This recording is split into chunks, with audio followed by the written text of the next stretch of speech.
যে বাসভবন, সেই বাসভবনের সামনে কিন্তু আমরা সেই চিত্র দেখতে পাচ্ছি। দর্শক, কিছুক্ষণ আগেই কিন্তু বিএনপি চেয়ারপারসন বেগম খালেদা জিয়া স্বাস্থ্য পরীক্ষা শেষে তিনি বাসভবনে প্রবেশ করেছেন। তিনি যখন ফিরোজা ত্যাগ করেছিলেন তখন কিন্তু আমরা দেখতে পেয়েছি নেতাকর্মীদের যে ভিড় আমরা দেখেছি, ঠিক তেমনই ভাবে তিনি যখন প্রবেশ করেছেন তার বাসভবনে, ঠিক তখনই কিন্তু আমরা নেতাকর্মীদের আমরা ভিড় কিন্তু আমরা দেখেছি।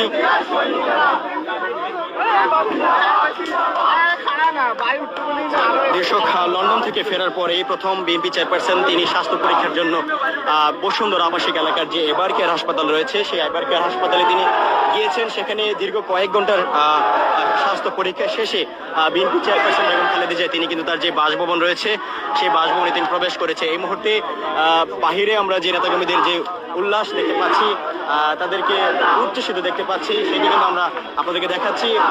দীর্ঘ কয়েক ঘন্টার স্বাস্থ্য পরীক্ষা শেষে বিএনপি চেয়ারপারসন বেগম খালেদা জিয়া তিনি এইমাত্র তার যে বাসভবন রয়েছে ফিরোজায় তিনি প্রবেশ করেছেন। ঠিক তিনি প্রবেশ করার পরপরই কিন্তু বাহিরে নেতাকর্মীদের যে ঢল সেটি কিন্তু আমরা দেখতে পাচ্ছি।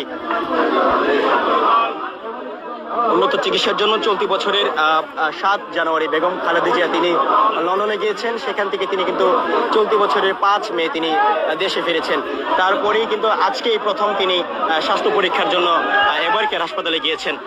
কিছুক্ষণের মধ্যেই তার যে চিকিৎসক রয়েছে তিনি কিন্তু তিনি জানাবেন, তিনি ব্রিফ করবেন। সেটির মাধ্যমে কিন্তু আমরা জানতে পারবো বিএনপি চেয়ারপারসনের চিকিৎসা কেমন হয়েছে বা তার কোনো ত্রুটি রয়েছে কিনা, সেটি কিন্তু আমরা জানতে পারবো। লিভার সিরোসিস সহ বেশ কয়েকটি রোগে আক্রান্ত ছিলেন বিএনপি চেয়ারপারসন। সেই আক্রান্ত থেকে তিনি কিন্তু দীর্ঘ 2 বছরের অধিক তিনি কারা ভোগ করেছেন। সেখান থেকে তিনি কিন্তু